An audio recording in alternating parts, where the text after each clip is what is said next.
next week will be your nematodes, and this will be your last topic for the second course. Okay, so your nematodes or your roundworm. So this is just to show you the taxonomic classification of your medically important helminths. Okay, so that is your Nemathelminths or your roundworms, your Platyhelminths. This includes your nematodes and your cestodes. And this will be your topic for the finals. Okay. But for nematodes, it can be further classified or divided into that is your Adenophorea and your Caesarnet. So this is just to show you the classification. So the one that are highlighted or the green text, so yan yung mga i-discuss natin ngayon. Okay, those are medically important nematodes. Okay, so a little bit of background about your roundworms or your nematodes. So only few of them are parasitic to humans only, and some are natural parasites to animals, and they only accidentally infect humans. Okay, so most of them or almost all of them have located and cylindrical bodies, and they have separate sexes. Okay, unlike in your Platyhelminthes, most of them are hermaphrodites. But for nematodes, they have separate sexes. Okay, and the pathogenicity of nematodes will depend on number one, the size of the worm. Diba? Pag mas malaki, more likely the extent of damage is more severe. The number of parasites, so mas madami, mas severe the infection, and some of them can stimulate the system. Thus, we can have hypersensitivity reactions. And most inhabits the human intestinal tract, and some of the nematodes pass through other organs before becoming adults. Example of this will be your Ascaris lumboides, di ba? They undergo your so-called blood-lung cycle. So, bago sila maging adult, kailangan dumaan sila sa blood-lung cycle. And sometimes, they can be more pathologic. Okay, mas extensive yung damage because not only the adult, but the larva as well can cause damage to the host. Okay, and some have animals has their natural host. So meaning they cannot reach maturity inside the human body. So the one that can cause disease or pathology to the human host are your larval forms. Okay, and sometimes larval forms have a more severe pathologic effects compared to the adults. Okay, so for the life cycle, it can be direct or indirect. When we say direct life cycle, there are no intermediate hosts needed to complete the life cycle. Pag indirect naman, you need, okay, or the parasite needs an intermediate host, okay, to complete its life cycle. And the general pattern of the life cycle of nematodes will be egg, okay, it will hatch, it will become a larva, it will mature to become an adult. And most have 4 larval transformation. So minsan makikita niyo diba L1, L2, L3, and L4. Okay? And your L3 and L4 transformation usually occurs in the definitive host. Okay? So it's just an illustration ng life cycle. Egg, larva, L1, L2, L3, and L4, and will mature to become your adult nematodes. Okay? So we'll be discussing some of the organ system of our nematodes. So they have an integument system. Okay, and remember, the integument of your nematodes are resistant to the digestive secretions of the human host while they are alive. Okay, so ito yung nag-protect sa kanila sa mga acidic secretions ng intestines as well as ng stomach. Tegument. Okay, so they have somatic muscles with longitudinal fibers and they have no circular muscle fibers. So they move through body flexion. Okay, and they have a body cavity that is called your pseudocele. Okay, and all the internal organs of the roundworms or your nematodes are suspended in the pseudocele. Okay, so they do not have your mesothelial lining cells. Okay, all of the organs are suspended pseudocele. So your roundworms have a complete digestive tract. Okay, so meron kang mouth, pharyngeal cavity, esophagus, intestine, and it will end to your rectum. Okay, and your rectum opens into your so-called cloaca, and your cloaca has two functions. Okay, this is where your rectum opens as well as the sperm cell are discharged in male nematodes. Okay, so meron ding excretory and nervous system ang roundworms na. Okay, and the nerve center or of your nematodes is called your circumesophageal ring. Okay, and remember, since your nematodes are usually in an anaerobic environment, okay, anaerobic environment, so they do not have a circulatory and a respiratory system. Okay, they have no circulatory and respiratory structures. So we have discussed this earlier sa laboratory, diba? Generally, males are smaller compared to females. Diba? Females are larger. Males usually have a curved posterior end. Diba? Curved posterior end. And at the very end, you have your copulatory spicule or your bursa. Okay, females are larger and they have straight posterior ends. Diba? Straight posterior ends. And the reproductive system of your nematodes can be single, like your Trichinella spiralis and your Trichuris trichuta, or they can be double. Okay, double like your Ascaris, your Enterobius, and your Bucus. So roundworms can either be viparous or larviparous. Diba? Oviparous, they lay eggs. Larva, they lay larviparous, they lay larva. Okay? But for oviparous nematodes, so the discharge egg, they discharge egg in the intestinal tract of humans. Okay? They can be partially or fully developed. Okay? So, but most of the time, embryonation occurs in the soil. Okay? But there are some nematodes that the embryonization occurs in the intestine of the human host. Okay? Kaya, minsan, makakakita tayo ng embryonated egg in our direct fecal smear. Okay? But most of the time, ang nakikita natin will be unembryonated eggs. Diba? Parang sa Ascaris. Usually nakikita natin will be your fertilized or unembryonated egg.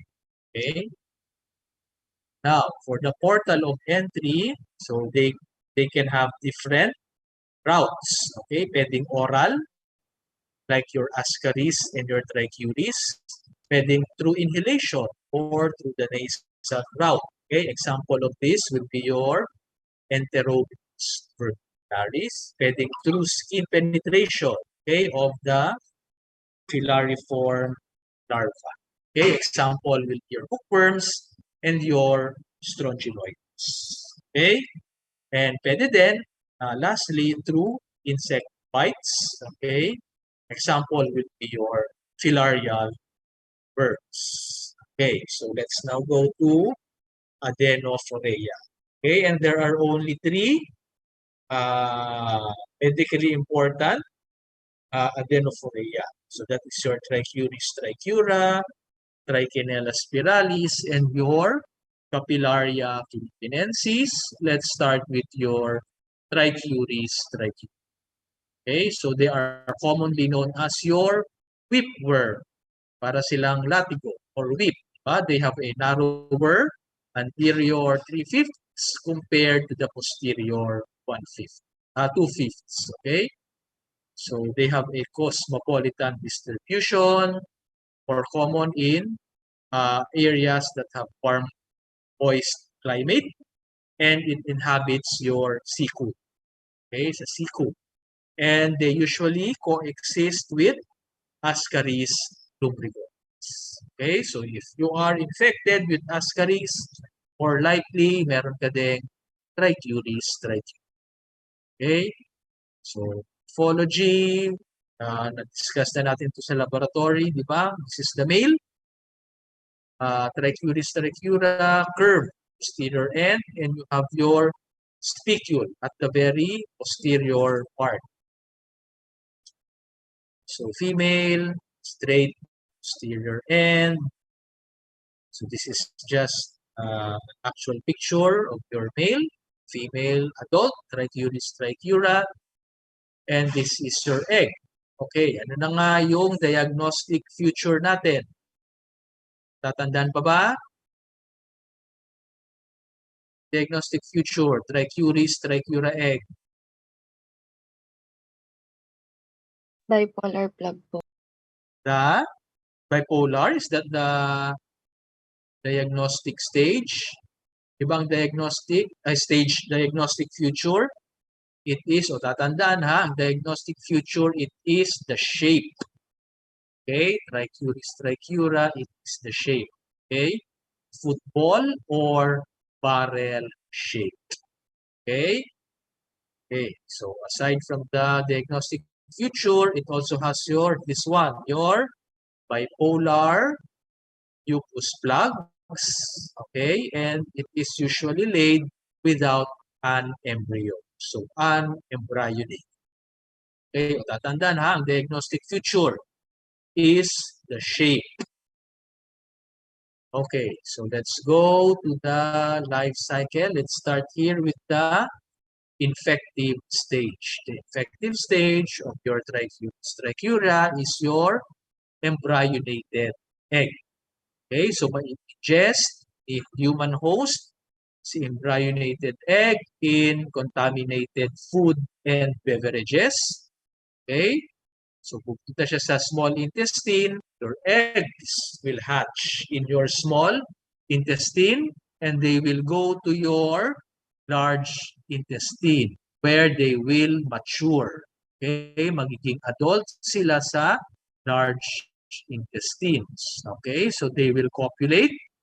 The eggs will now, the female will now lay the eggs. Okay, and the eggs will be evacuated along with the feces. Okay, and embryonation occurs in the soil. Okay, so this is an example of a direct life cycle where you do not need an intermediate step. Okay, so let's go to the pathogenesis of Trichuris trichiura. Okay, so intensity of the infection will sometimes depend on the worm burden. Okay, so mas madaming worm, mas severe ang pwedeng i-cause na disease. Okay, duration, mas matagal na infected, of course, mas madaming pwedeng pathology. And the age and nutrition of host. Diba? So kahit konting worms lang ang present, but if the host is immunocompromised, okay, so pwedeng severe ang presentation ng infection. Now, so what happens? The anterior part, okay, of your worm, this will be embedded in the walls of cecum. Okay, and the posterior portion is free in the lumen. So kahit sila embedded sa walls of the cecum, they can still copulate. Okay, pwede pa rin sila mag-populate because the posterior portion are free in the lumen. Okay? And there will be no significant histologic changes in the mucosa of the cecum. Okay? And in cases of mild to moderate infection, especially in healthy adults, it will be asymptomatic.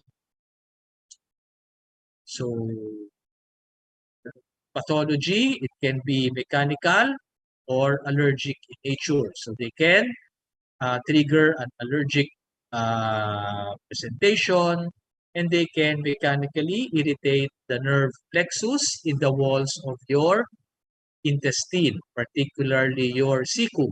Okay, so pag na-irritates si nerve plexus, you can have relaxation of your anal sphincter, causing rectal prolapse. Okay, so pwedeng rectal prolapse in trichuris, trichura infections. Now, for children, they can develop chronic diarrhea, okay, presenting with dysentery, abdominal cramps, abdominal pain, and severe rectal tenesmus. Okay, in chronic or in prolonged massive infection, okay, so the patient can develop hypochromic anemia. Okay, so bakit nagkakaroon ng anemia? So meron tayong blood loss. Okay, but the blood loss is secondary from the friable mucosa kung saan naka-attach si adult trichuris trichura. Okay, so masusugat siya, will bleed, doon nanggagaling blood loss. It is not because of the amount of blood that is sucked by the parasite. Okay? So how do we diagnose? By laboratory procedures, you have to identify or demonstrate the eggs in our direct fecal smear. Okay?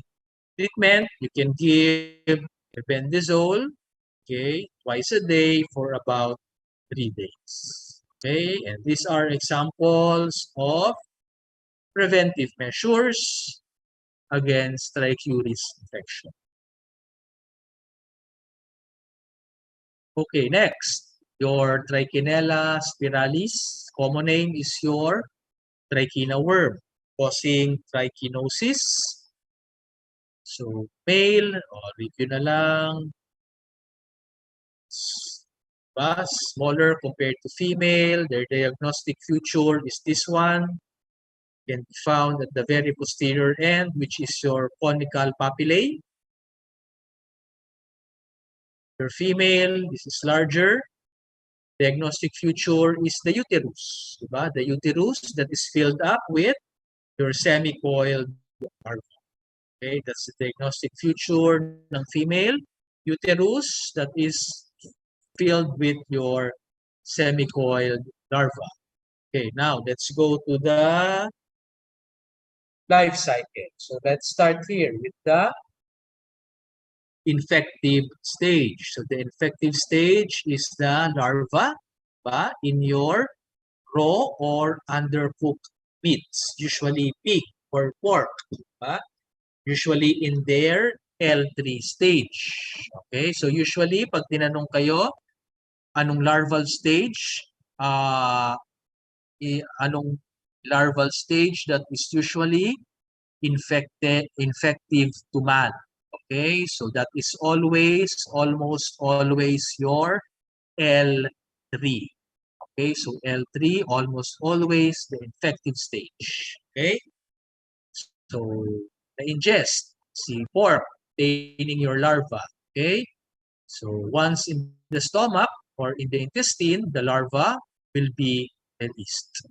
Okay, so they will go to the small intestine and they will penetrate the mucosa.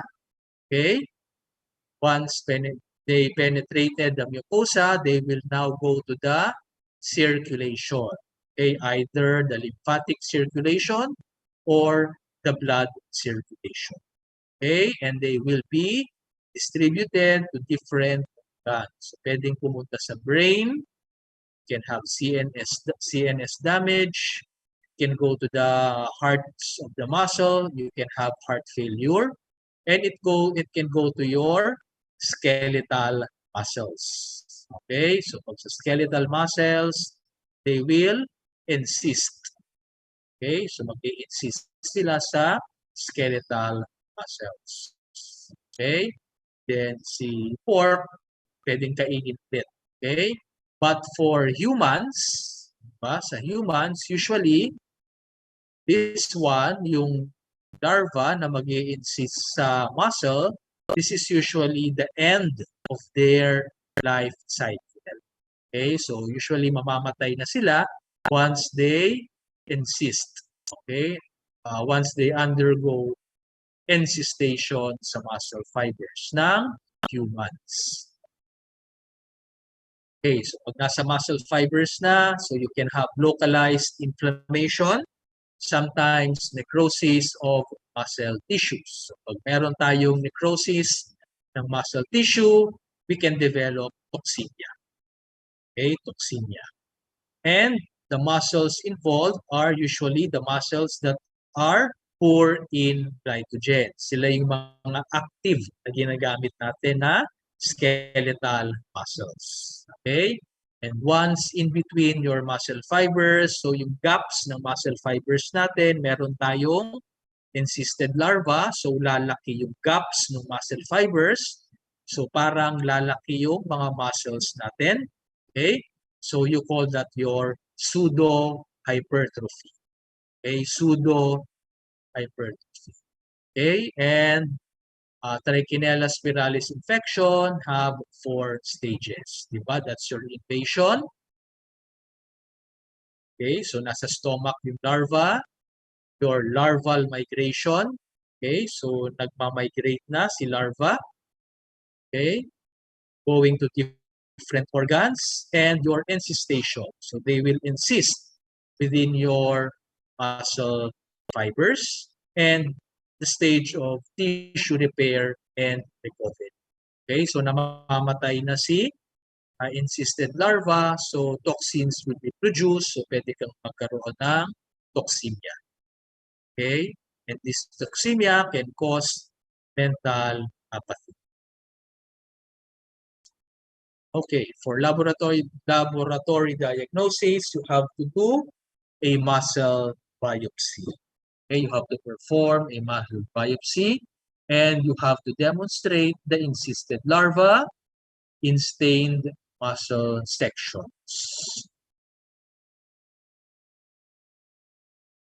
So treatment, you can give your thiabendazole or your mebendazole, but it is also recommended to give your ACTH. Okay, so it only inhibits the severity of the infection. So this will protect your myocardium and your central nervous system.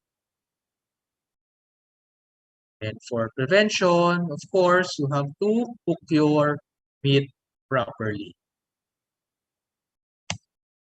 Okay, last among your Adonophorea will be your Capillaria philippinensis. Okay, and the first reported case of Capillaria philippinensis infection was in 1963 in Ilocos. Okay, but the presentation of that patient is a malabsorption syndrome. Okay, so yun yung presentation. Okay, sometimes this is called your Pudoc's disease. So, pathology, male. So, what is the diagnostic feature? O review na lang ng laboratory. Ano yung diagnostic stage ng adult male? Anyone? Anyone tell me the diagnostic stage?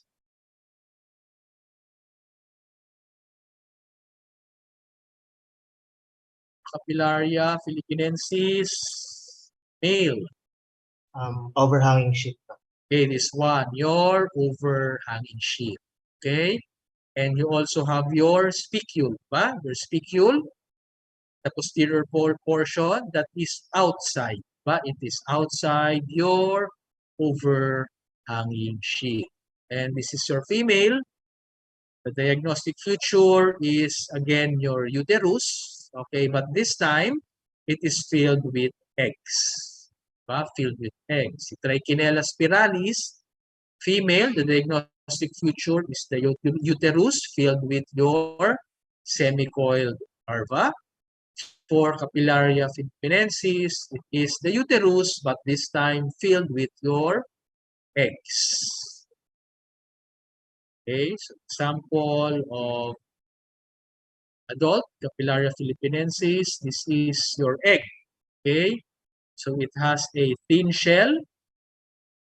Okay, thin shell, flattened, bipolar mucus plugs, and the middle portion is usually constricted. So para siyang peanut shape.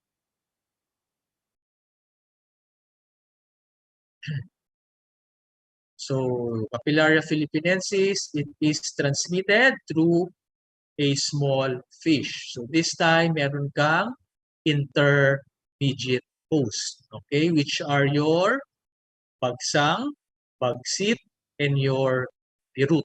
Okay, so these are your intermediate hosts. Okay, and usually nasa ano siya, the infective stage will be again your L3 larva, usually that is present in the fish intestine. So nasa fish intestine, si L3 larva. So ito, life cycle. So digestion of your third stage larva. So kakainin ni host raw or improperly cooked fish, okay, that is containing your L3 larva, and your L3 larva will mature. They will become adults in the small intestines. Okay? So usually nasa jejunum sila. Okay? So they will copulate. Again, the females will lay egg. The eggs will be evacuated, will be deposited in fresh water, and the embryonated egg will be ingested by your intermediate host. Okay, so this is an example of an indirect life cycle wherein you need an intermediate host. Okay, so for Capillaria philippinensis, they invades the small intestines, particularly your jejunum. So you will have derangement of intestinal function. Okay, so if you have derangement intestinal function, you can have malabsorption. Okay, so pag may malabsorption tayo, you can have loss of fluid. Okay, you can have electrolyte imbalance, and you will have decreased absorption of your plasma. Okay, so clinically, the presentation is intestinal malabsorption. Okay, so other symptoms of Capillaria philippinensis infection includes your chronic diarrhea. Patients will sometimes have abdominal pain. Okay, now, pag patagal na or in chronic cases, patient can have rapid weight loss. Okay, they can have muscle wasting because of the decreased absorption of their plasma protein. Can have abdominal distension and edema, again, secondary to decreased absorption of your plasma protein. And usually death can occur 2 weeks up to 2 months, secondary pwedeng sa pneumonia because of the edema. Pwede tayong magkaroon ng heart failure. Bakit nagkaka-heart failure? Usually secondary to hypokalemia. You have decreased absorption of electrolytes. Okay? Again, pwedeng cerebral. So this time, in diagnosing sa direct fecal smear, you can look for the adult, the larva, and the eggs. Okay? So lahat pwede siyang makita. But for mild to moderate infections, ang usually nakikita lang natin are the eggs. Okay? But in severe cases, pwede na tayong makakita ng adult worms and larva in our direct fecal smear. Okay? So treatment, mebendazole, but take note, ayan, medyo matagal. We have to treat the patient for about 20-30 days. Okay?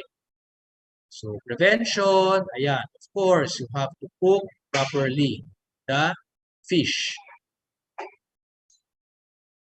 Now let's go to your Caesarnentea. So Caesarnentea na tayo. The first among your Caesarnentea will be your Ascaris lubricoides. Okay, and this is considered to be the most cosmopolitan and the most common human helminth. Okay, the common name is your giant intestinal roundworm.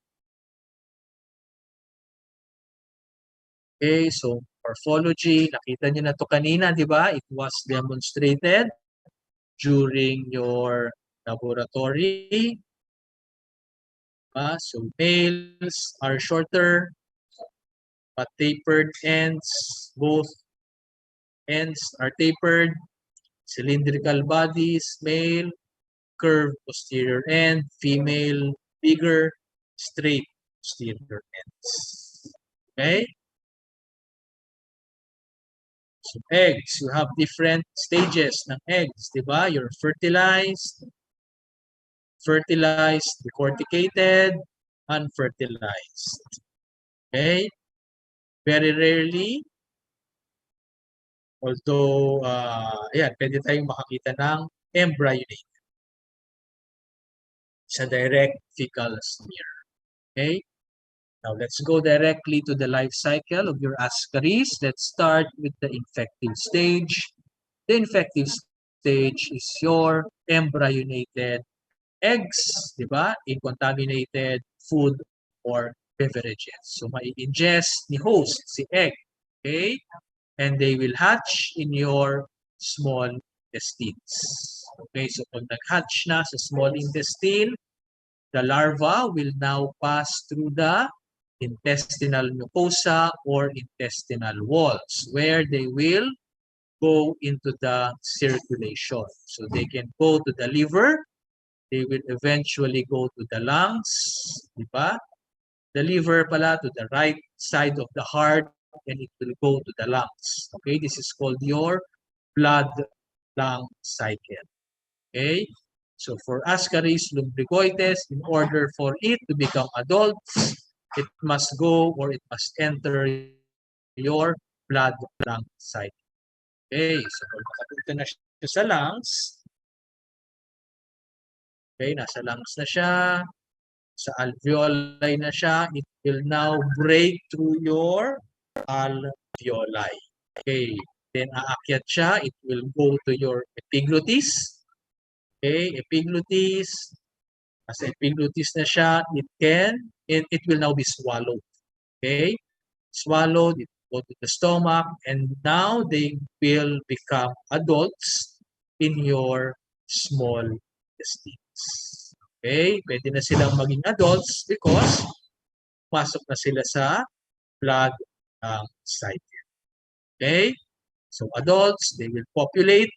Okay, the females will lay eggs and it will pass through along with the feces, okay, and they will undergo embryonization in the soil.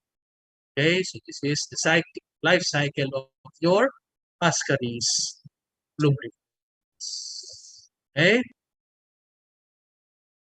so pathogenic effects, it can trigger immune reactions of the host. Okay, it can have mechanical effects, usually secondary to the adult worms. So, nakita nyo ba yung size? Adult Ascaris, di ba, medyo malaki siya. Okay, so they can have mechanical effects. And of course, it will depend on the host's nutrition. So, let's start with the stage of larval migration. So, nag-travel si larva. Okay, so it will pass or it will go through the liver and sa lungs. Okay, so they will provoke no remarkable pathologic symptoms unless it is severe. Okay, pag meron kang severe infection. Excuse lang ha.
Okay, sorry for that. So let's continue. So, yan na. So, if mild lang yung infection, so usually it is asymptomatic.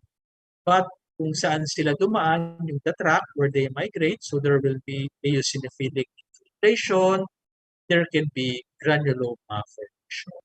Okay? But the severity of this one will depend on the infection. So pag konti lang yung nagmamigrate, likely there will be less granuloma formation. Okay? So you will have fibrosis of your periportal and interlocular spaces. Now, so nagmamigrate, it can go to the lungs. So you can have Ascaris pneumonitis, and this time you can have severe pulmonary symptoms. Okay, so parang pneumonia. So sometimes it is called your Loeffler's pneumonia. Or Loeffler's pneumonia. Okay, so patient can develop dyspnea, dry productive cough. Okay, and they will have severe peripheral eosinophilia, also known as your Loeffler's syndrome. Okay?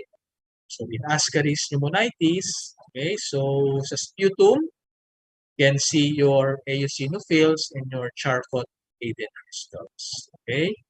And sometimes, although very rarely, you can appreciate larvae in the patient's sputum. Okay?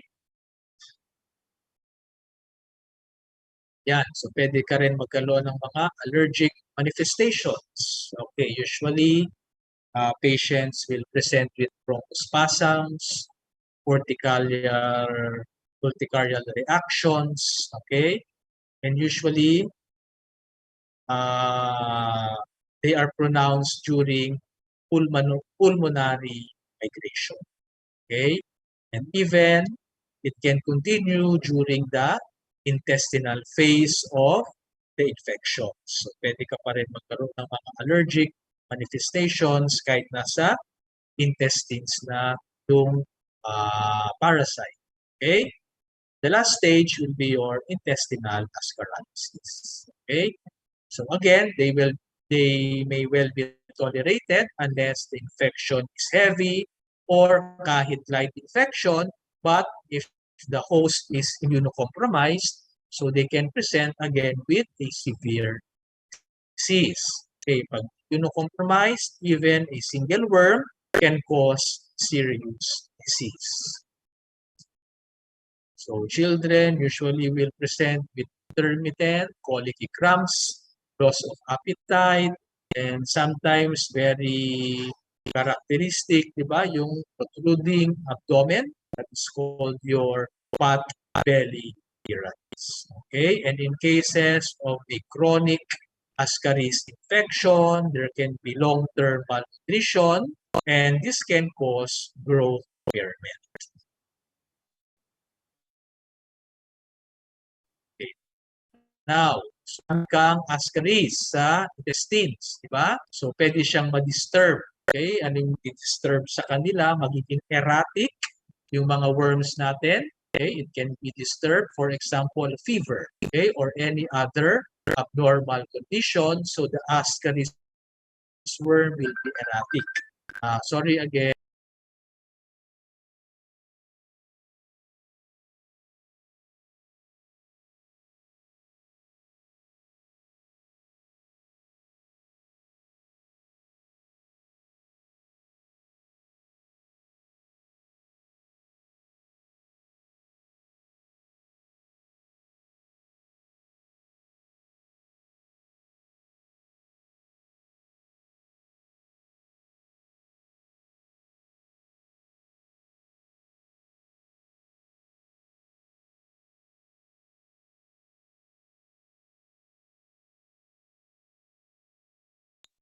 Okay, so let's continue. Yun. So, erratic sila. Once they are erratic, so pwedeng dalawang mangyari. Number one, they can congregate. So, magsasama-sama sila. Okay, magtutup sila. They can form your ascaris bolus. Okay, sometimes called your ball of worms. So, pag nagkumpul-kumpul sila, nag-form sila ng ascaris bolus, they can cause bowel obstruction. Okay? So, that's yung number one. Number two, they can migrate outwards. So, hiwalay sila. Now, they can migrate outwards in both direction. Anong ibig sabihin ng both direction? They can migrate upwards, anything above your intestines, or downwards, below the intestines. Okay? So, what if they migrate upwards? So, pwede silang, remember these are adults. Hindi ito larva. Okay, so imagine, so yung adults migrating upward, so they can cause biliary and pancreatic duct obstruction. Okay, they can cause liver abscesses, called your ascaris liver abscess. They can block or they can go to your hepatic venous channels. Pag nasa hepatic venous channels na, they can emboli going to the brain, the lungs, and the heart. Okay, so what if they migrate further upward? Yeah, so they can even go up as high to your nasopharynx. They can enter your nares. So pwedeng lumabas yung worms sa nostrils natin. They can enter the lacrimal duct. They can even enter your eustachian tube and penetrate the middle ear. Okay? Pwedeng pumunta sa trachea, masyadong malaki, masyadong madami, you can have obstruction. Now, pwedeng bumaba. They will migrate downwards. So, it can go to your appendix. It can cause obstructive appendicitis. Okay? So, pag masyado ng erratic, sometimes they can perforate your intestinal wall. So, pag na-perforate si intestinal wall, pwede kang magkaroon ng peritonitis. Diba? Magkaka-peritonitis. And they can even reach different organs such as your kidneys. Okay, so these are just representation of the diseases that can be caused by your ascaris. Okay, pwedeng pneumonia, mga malnutrition, potbelly disease, diarrhea, okay, intestinal perforation, it can cause liver abscess. Okay? So diagnosis, if you are considering ascaris pneumonia, you can use the sputum or gastric washings. Ano hahanapin mo? You can search or you can demonstrate the larva. And very highly effective will be your direct fecal smear, diba? Your fecalysis. Anong hahanapin din natin? Yung mga eggs, different stages of ascaris eggs. Okay? You can also request for an abdominal x-ray. So anong itsura niya pag madami ng ascaris worm, adult worm sa intestine?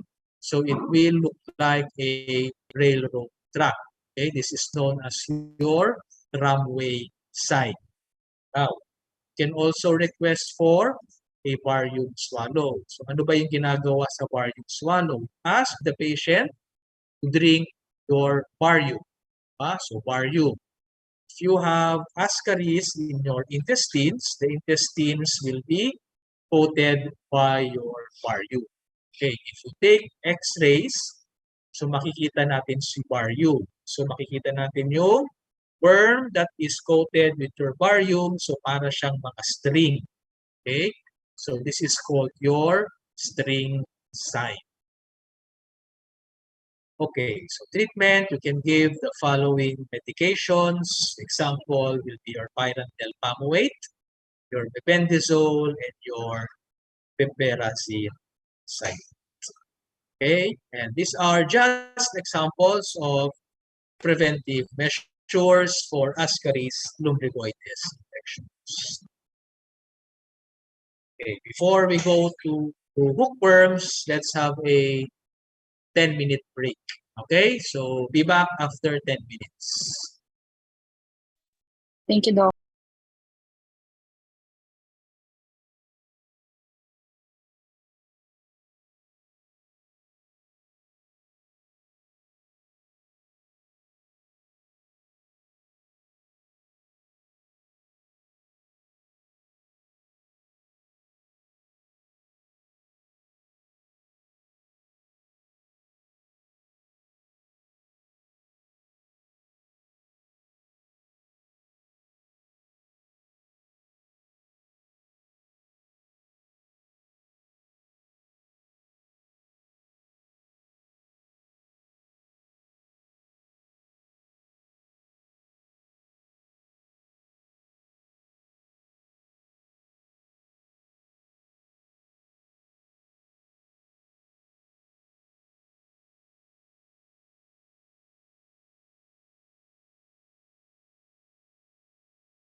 Okay, sige. So, let's go to your hookworms. And you have two genuses of hookworms, your Necator and your Ancylostoma. Okay? But the one that can cause human illness will be your Necator americanus. The one that inhabits pala your human intestine will be your Necator americanus and your Ancylostoma ordinaria. Okay, hence they are called your human hookworms. Okay, but there are non-human worms. Okay, which ang kanilang definitive host are your animals like your dogs. Okay, they are called your non-human worms. They can also cause disease to humans, and they are called your cutaneous larva. Okay. Let's first go to your human hookworms, your Necator americanus, and your Ancylostoma. Okay, common name, Necator americanus, your New World hookworm. Ancylostoma duodenale, your Old World hookworm. Okay, habitat, Necator, duodenum, and your jejunum. Ancylostoma, jejunum, and your proximal ileum. Okay, the preferred route of infection, Necator, MER, or percutaneous, so skin penetration. So the filariform larva or your L3 larva will penetrate skin. Ancylostoma, it is more oral. So ano ibig sabihin ng more oral, ang i-ingest ng patient will still be your filariform or your L3 larva. So they will penetrate through the oral mucosa. Okay, so yun lang ang ibig sabihin. Okay, but the infective stage are both your L3 or your filariform larva. Okay, so daanan lang natin ng mabilis, di ba? Americanus, S-shape, Ancylostoma duodenale, usually the adults, C-shape, di ba? So, cutting plates for your Necator americanus, okay, and teeth for your Ancylostoma duodenale. Okay, so pinakita na rin ito kanina sa laboratory. Itiform larva, filariform larva, okay, and the egg, di ba? Pareho lang ang itsura. The egg, ang egg ni Americanus and your Ancylostoma duodenale. Okay, for the manner of transmission, pwedeng penetration of skin or mucosa, okay, again by the filariform larva. Pwedeng ingestion of your filariform larva or auto-infection or through the mammary glands via the breast milk. Okay, so this is the life cycle. So filariform larva, L3 larva will penetrate the skin or the mucosa. Okay, so sa tawag dito, sa intestine, it will penetrate the mucosa of the intestine. It will go to the, again, your blood-lung phase. So, din sila sa blood-lung phase until it reaches again your alveoli of your lungs. Okay, so alveola, so mag-rupture siya, will go to the epiglottis, again, it will be swallowed. Okay, so swallowed to siya stomach, sa intestine. So yung larva, once in the intestine, they will become adults. Okay, so your male and female will copulate. The female will lay eggs and it will be evacuated through the feces. Okay, so the infective stage is this one, your L3 larva. Your diagnostic stage is this one, your egg. Okay, your egg in the direct fecal smear. Okay. So the pathogenesis can be caused by either the larva or the adult worm. So the same with your Ascaris infection. Okay, and the degree of pathology depends on the number of worm, okay, the duration of infection, and again, the host's nutrition. Okay, now if the host is healthy and you have light infection, usually it is symptomatic. So you have three stages, your cutaneous, lung, and your intestinal phase. Okay, so for the cutaneous phase, the larva enters the skin. So you will have a dermatitis. This is called your ground itch lesion. Okay, so ground itch lesion, so there will be pain and itching of the involved skin. And the usual entry will be the toe webs, the skin of the feet, and the lower leg. So dyan usually nagpe-penetrate si L3 larva. Okay, so this ground itch lesion is transient. Okay, bakit transient? They are migrating. So magmamigrate sila. But they can develop secondary bacterial infection. So yan, nagmamigrate na sila. Okay, so it will go now to the lungs. You will have temporary cytosis. That this can also result to pneumonitis. The patient with fever, cough, dyspnea, and chest pains. Okay, so nasa intestine na siya. That is your intestinal phase. This time, pag intestinal phase, the disease is caused by your adult worms that are attached to the wall of your intestines. Okay?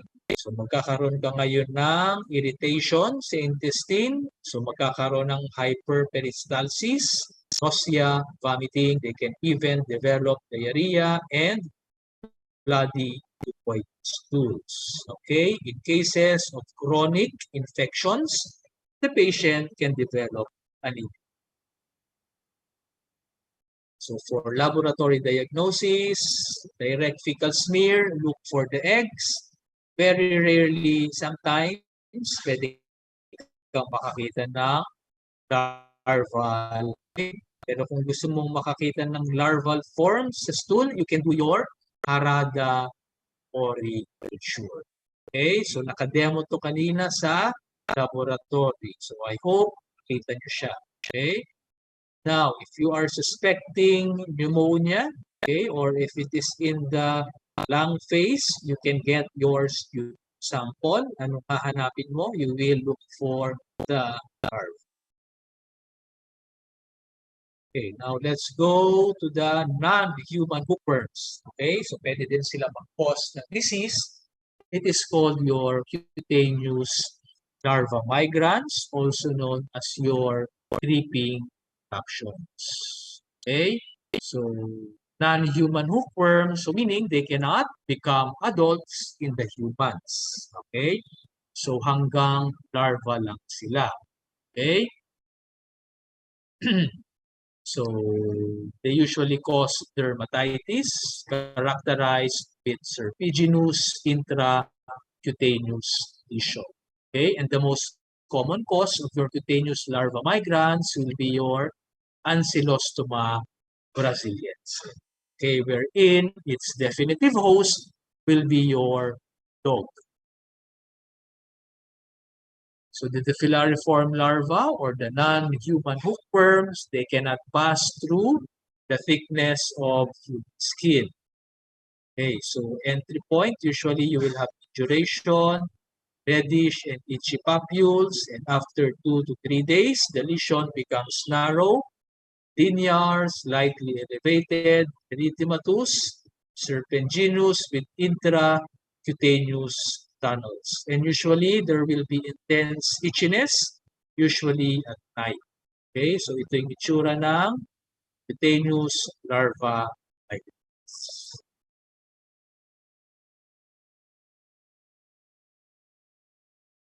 So diagnosis, okay, usually is based only on the appearance of the lesions.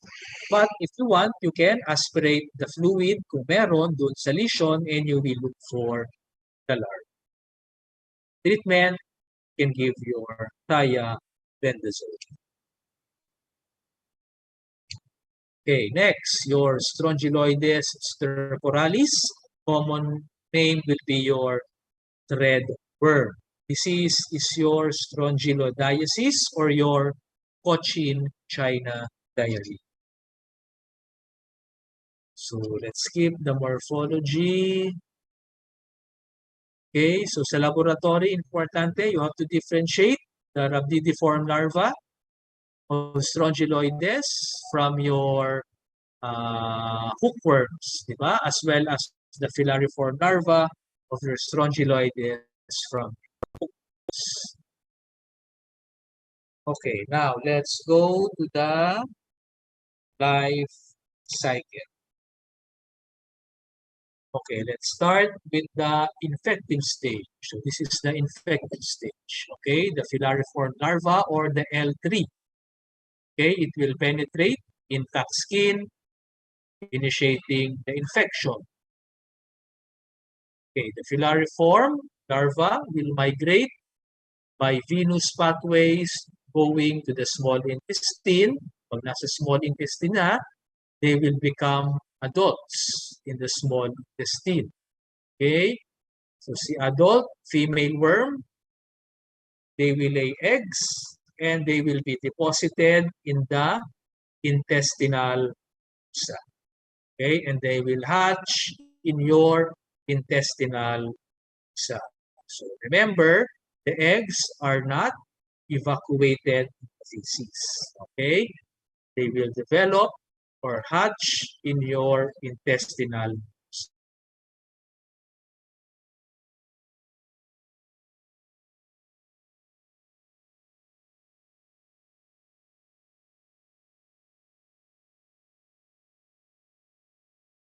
Okay?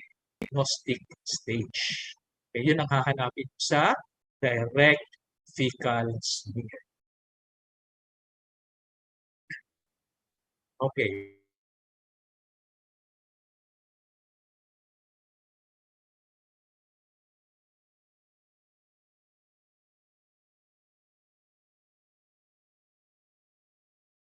But sometimes, filariform larva, it can penetrate the intestinal mucosa. Okay? Causing your or resulting to your auto-infection. So pwede tayo ng auto-infection. Okay? Pero pag na-release si rhabditiform, okay, sa environment, it will transform into your filariform larva and it will develop into your free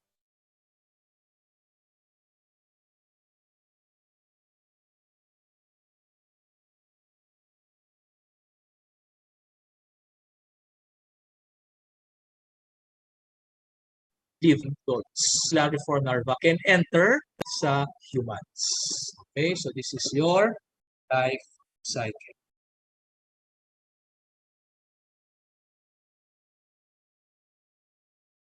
Malinaw na ba? Mahina pa din. Dok, nawawala po kayo mga 3 seconds, pero bumabalik din po. So naiintindihan naman. Saan ako nawala? Para ulitin ko. So naiintindihan nyo naman yung life cycle.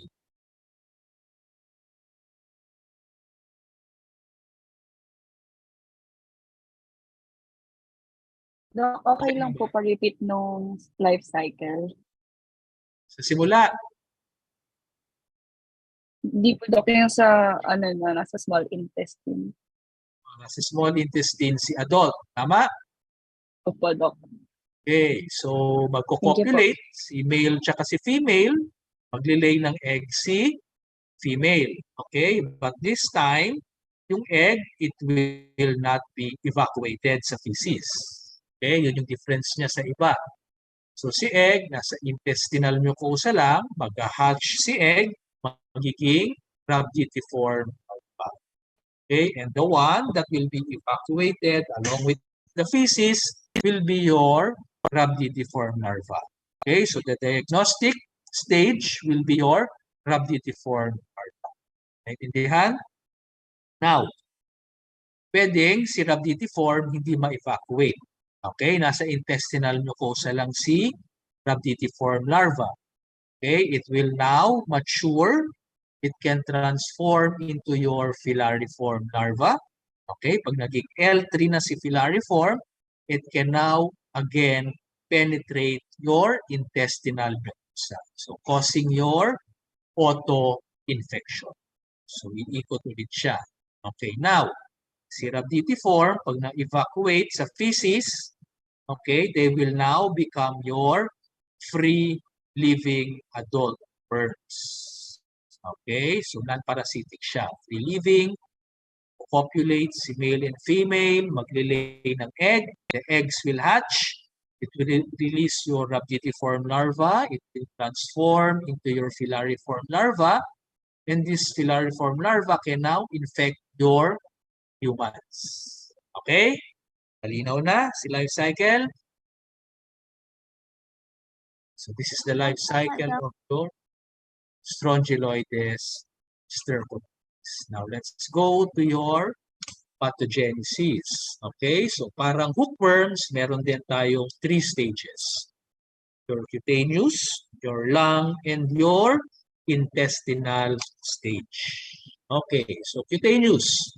The larva enters the skin. It will produce a form of your larva migrans lesion. Usually, it is more progressive and more extensive compared to the hookworm infection. Okay, this is called your larva curens. Larva curens. Now, nakarating na siya sa lung. We are now in the lung stage. You can develop pneumonitis. Okay, and this is similar to your ascaris, and this is another cause of your Loeffler's syndrome or your Loeffler's pneumonia. So, nasa intestines na tayo. So, again, pag intestinal stage, the one responsible will be the adults. Okay? So, they are now embedded in the intestines, specifically the duodenum.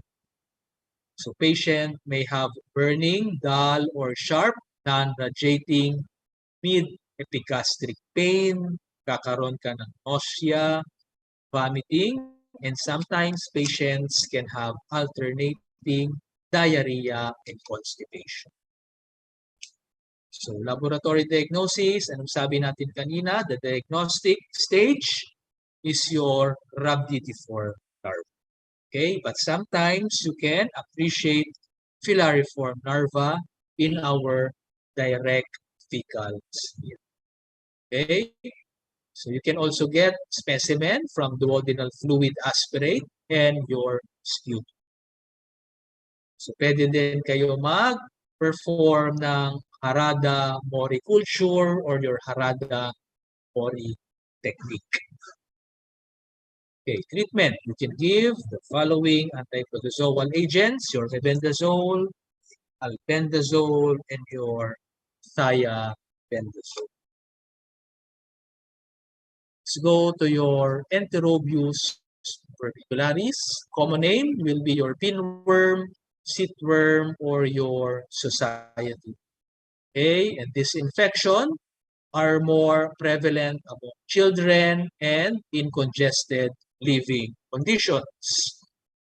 So again, review morphology, adult female. But the diagnostic feature is your prominent valve-like esophagus here. Female, straight posterior ends. Male, curved posterior ends. Sa dulo, meron kang spicule.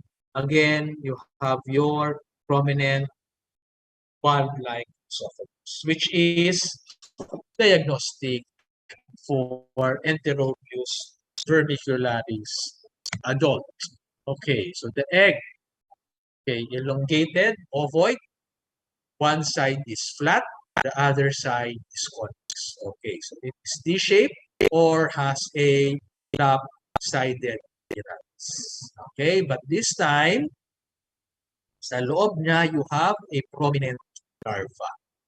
Okay, have a prominent larva inside the Enterobius egg. Okay, so manner of transmission, it can be through inhalation. Okay, pwedeng direct transfer of eggs from anus to mouth. Auto-infection. Okay, tumawak sa anus, sinubok sa bibig. Okay, so anus to mouth. And pwede din through promiscuous sexual practices. Okay, so life cycle, let's start with the infective stage. This one, which is the embryonated eggs. So, embryonated eggs, may ingest or may inhale ni human, it will go to the small intestines. Okay, it will hatch. In the intestine, the larva will go to the cecum. Okay, they will become adults in your cecum. Okay, the adults will copulate. The female now will, before laying its egg, it will migrate. Okay, it will migrate to the perianal region. Okay, so doon sila mag-relay ng egg sa perianal region. The eggs on the perianal folds or the larva inside the eggs will mature in about 4 to 6 hours. Then pwedeng ma-evacuate si egg. Okay, so pupunta sa air, sa beddings, or mahawakan si perianal area. Okay, pwedeng ma-ingest or ma-inhale ulit ni. Okay? So, for the pathogenesis, usually it is due to the migrating female during oviposition. And usually nagmamigrate sila where yung humans ay less activity. So, usually sa gabi. Okay? So, it is called your nocturnal Pruritus ani. Okay. Now, the migrating female, pwedeng mali sila ng puntahan, it can enter your vagina. So, they can cause vaginitis. Okay? So, diagnosis, you have to demonstrate the eggs.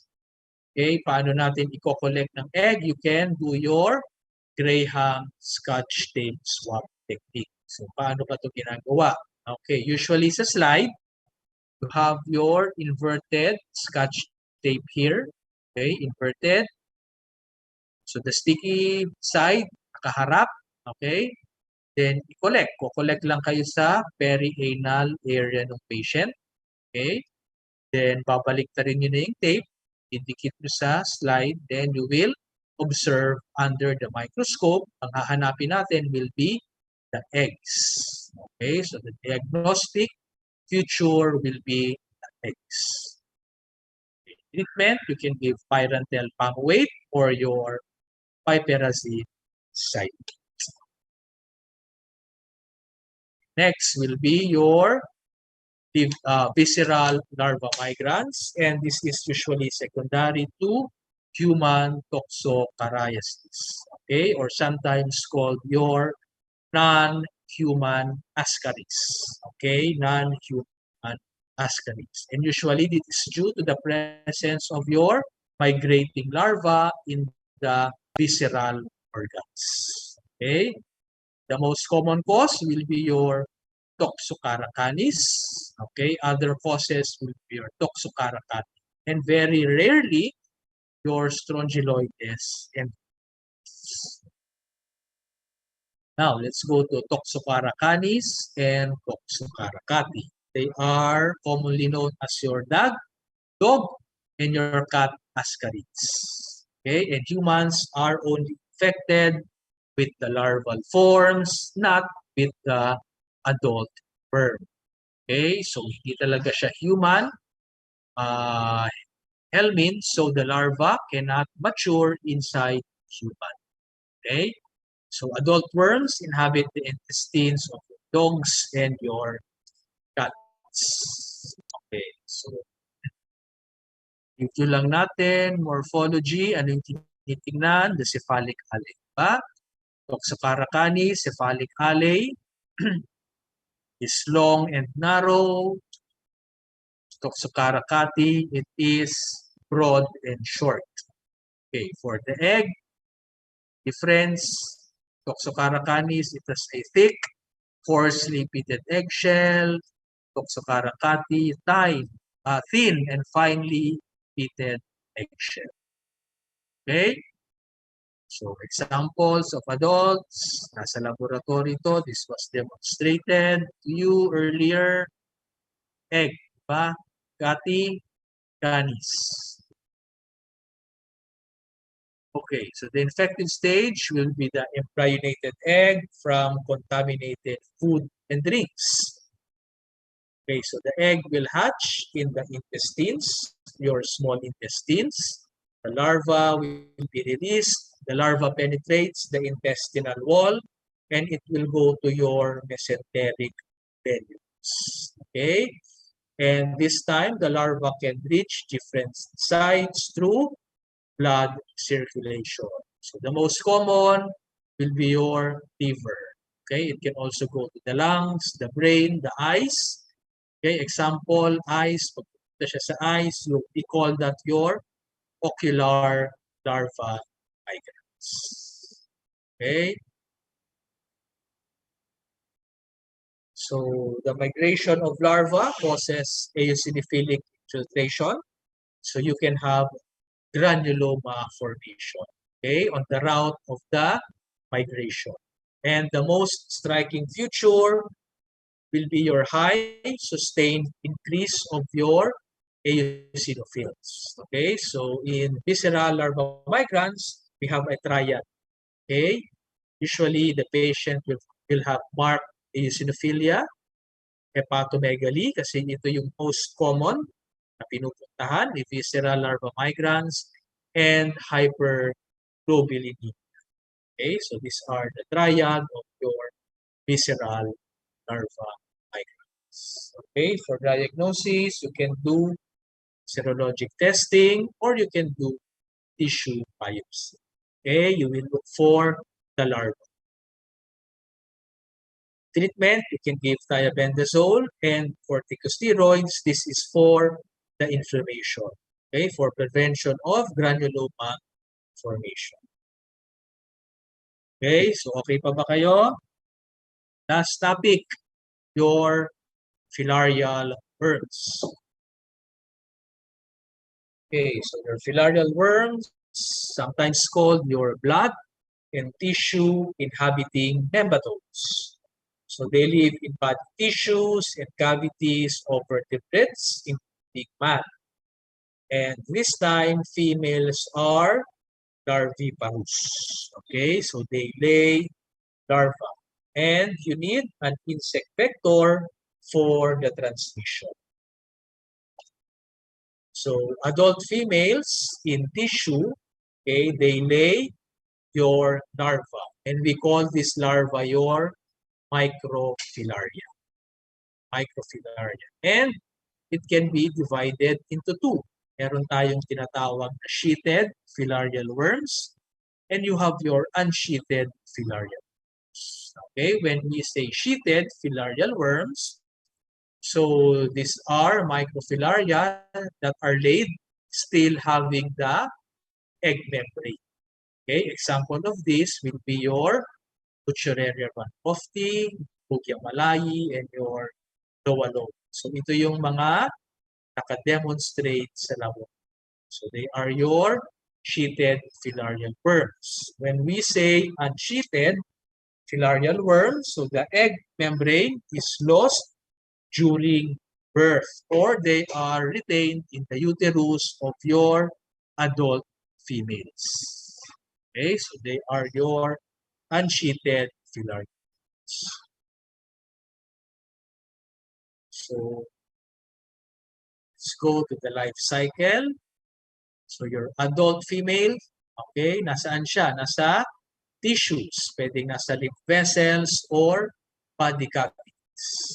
Okay, so ito yung pwedeng i-inhabit ng adults. Tissues, lymph vessels, or body cavities. So your female will lay your microfilaria. And this microfilaria will enter the blood and your lymphatic vessels. Okay, pag nasa blood siya, your microfilaria can be sucked by your insect vector.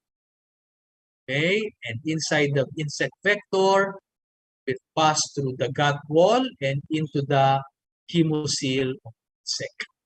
Okay, and your larva, di ba, L1, L2, pag L3 na sila, it will now go to the vector's mouth. Okay, and when the insect takes a blood meal, for example, kinagat ka, okay, the L3 will be injected man. Okay, so meaning the infective stage to man is L3. Now, if you are asked what is the infective stage to your insect vector, anong sagot?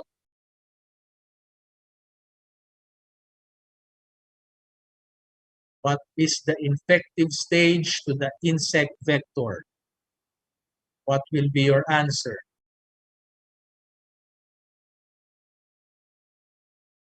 Anyone? Will be your answer. Anong infective stage ng insect vector?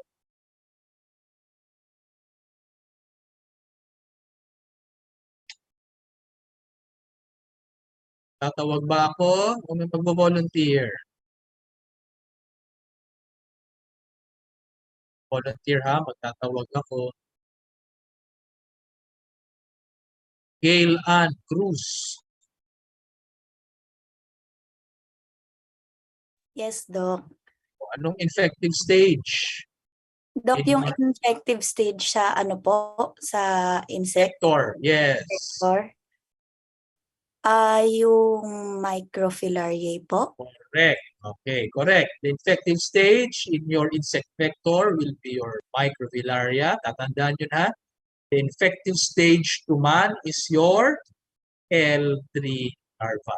Intindihan? Sige, let's continue. So, na-inject na si L3. So, the L3 will migrate and it will invade specific habitat or area of predilection. This will depend on the species. Okay, kung saan yung kanilang specific habitat in the host's body. Okay, so they will mature there and the mature worms will populate and females will produce your microfilaria, which are discharged into the lymphatics or blood. Okay, thus diagnosis may be done through the demonstration of your microfilaria. So the diagnostic future for humans will be your microfilaria. Okay, again, infective stage in humans, L3 larva. Okay, so ito lang yung summary ng in-discuss natin kanina. Okay, now let's go one by one. Okay, Butyreria bancrofti. The disease is your Bancroftian filariasis. It is sheeted, diba? In your peripheral blood, and it has a nocturnal periodicity. Okay? So meaning, dito sila nag-lay ng microfilaria. Okay? The adult female will lay microfilaria at 10 p.m. 2 a.m. Okay? Kaya nocturnal periodicity, and the insect vector are the following. So they are species of mosquito, Aedes, Culex, Mansonia, and your Anopheles. So adult. Okay, so pinakita na natin kanina, review lang natin, microfilaria, Butyreria, anong titignan? Unang-una, cephalic space, di ba? The head space. Okay? Ito ba yung cephalic space ng Butyreria bancrofti? It is short. Diba? Short cephalic space. The nuclei are well separated and evenly distributed. Okay? And the tail tapers to a point with no nuclei present. Okay? It taper to a point where no nuclei are present. Okay? So, ayan. Small cephalic space, evenly distributed nuclei. Okay? And the nuclei don't go the tip. Okay? So, this is your cephalic space. If you can see this one, medyo light pink. Okay? That is not your cephalic space. That is the sheath. Okay? Sheath. Next, Rugia malayi, causing your Malayan filariasis. Again, sheeted, the peripheral blood, the same with Butyreria. It has a nocturnal periodicity, same insect vector as with your Butyreria. Okay? Microfilaria, head space or your cephalic space, it is long. Okay? Long cephalic space, the nuclei in the body appear to be crowded. they are irregularly distributed. Okay, and you have two prominent terminal nuclei.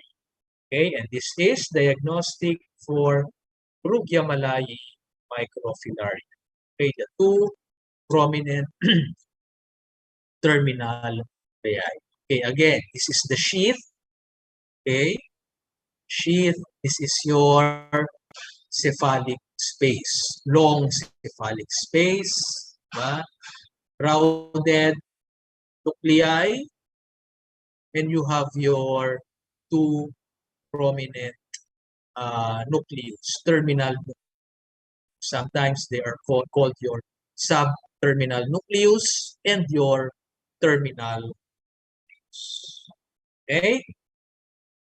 Last among your sheathed filaria, microfilaria, your loa-loa, okay, also known as your eyeworm, causing calabar of fugitive swelling. So sheathed, usually peripheral blood, and it has a diurnal periodicity. Okay, diurnal. So, pwedeng umaga, pwedeng gabi. Okay, and the insect vector will be the tabanid flies of the genus Crypsops. Okay, microfilaria, loa-loa, it has a very small or no cephalic space at all. Okay, very small or no cephalic space at all. The nuclei are coarse and crowded. Okay, and the nuclei extends up to the tip of the tail. Okay, the nuclei extends up to the tip of the tail. Okay, so no or little cephalic space, coarse, very crowded nuclei, and your nuclei extends up to the tip of the tail. Okay, so that's microfilaria of your loa. Now, let's go to your unsheathed microfilaria. Okay, unsheathed. Okay, first will be your onchocerca volvulus, also known as your, or commonly known as your convoluted filaria, producing the disease onchocerciasis or your river blindness. So this time unsheathed in the lymphatic fluids. Okay, both the adults and your microfilaria may be found in the skin and the subcutaneous tissues where they will produce fibrous nodules. And the insect vector will be the black files of the genus Simulium. Next, Manzanella ozardi. Okay, common name, Ozard's filaria, causing your Manzanelliasis ozardi, and sheathed in your peripheral blood. Okay, peripheral blood.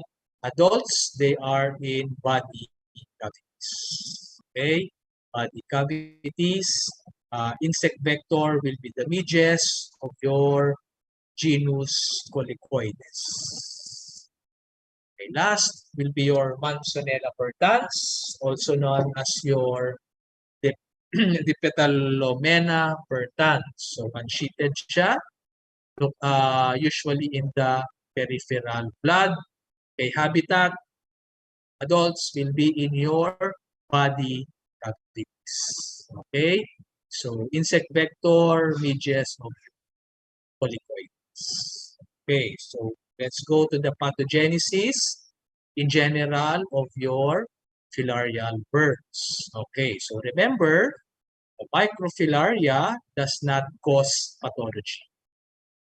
Okay, so yung larva, filarial worms, it does not cause pathology. Okay, the one that causes disease or pathology will be the adult worms. Okay, and your adult worms causes damage will depend on its location. Saan yung kanilang habitat. Okay, doon sila mag-produce ng disease. Okay, now, for example, adults in body cavities and subcutaneous tissues, example would be your Manzanella pertans, they will present with nodular swellings. Okay. Now, si Lowa-Lowa, nagmamigrate siya, di ba? So, causing your fugitive or Calabar swelling. So, usually, they will present with swollen areas, and these swollen areas will subside after a few days, and they will again appear elsewhere. So, nagmamigrate na sila. Okay? So, swollen, another area, magmamigrate, magsuswell or magsuswell, and again on another area. Okay? So sometimes si Lowa-Lowa is called bulge or your bang eye. Okay, so yeah. So remember, these are adult. Okay, adult na yan, ha? So these are your swellings, di ba? So magkakaroon ka ng swelling, they will subside and they will appear again elsewhere kung nasaan si migrating Lowa. Okay, si Onchocerca volvulus in lymphatic channels, okay, kanilang habitat, lymphatic channels, in areas of bony prominences. Example will scalp, scapula, ribs, the elbow, iliac crest, sacrum, and knees. Okay, so you will have subcutaneous nodules in these areas called your onchocercoma. Okay, so they are considered allergic response. Okay, yung onchocercoma. So we have nodules in areas of bony prominences. Okay, so scalp. Okay, last, your Wuchereria bancrofti and your Malai. So they can be found the lymphatic channels of the lower parts of the body. So this can lead to lymphatic obstruction. So remember, adult perms will cause obstruction to your lymph vessels. So magkakaroon ka ng lymph edema.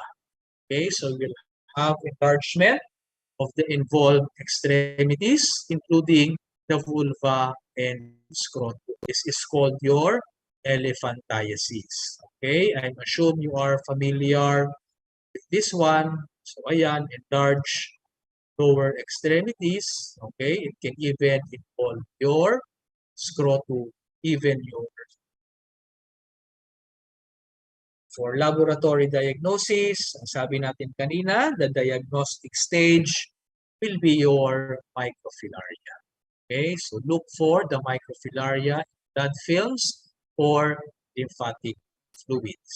Okay, you can also perform lymph nodes or tissue biopsy. So this time, ang hahanapin mo will be the adult birds.